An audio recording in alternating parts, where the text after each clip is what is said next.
from a combat or level design perspective, we really listened to a lot of the players out there that played F.E.A.R.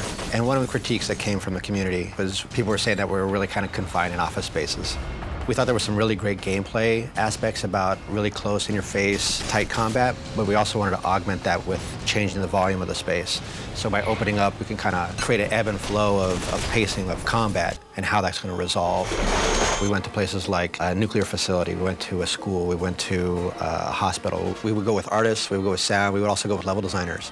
So now when they're actually building the environment that they're going to have combat in, they can actually build spaces that feel viable, that feel realistic to the player. We had people that were taking photographs literally of like pipes at a macro level, looking at cracks, looking at water stains. We use them as texture references, we use them as part of our effect systems. Ultimately, we try to use as much as we possibly can because it adds credibility to the scene. I think the key thing to keeping the player on the edge of their seat is to surprise them and not let them get too comfortable. You can sort of let them think that they're getting into a pattern, but then you have to vary it. We basically built a color story, much like they do in film. You know, as things start to become a little more tense, you're going to start to see more aggressive colors. And as things start to become a little more subdued in the story, we're going to kind of bring down that color map so that it starts to feel a little more relaxed. There's definitely colors that are associated with Alma.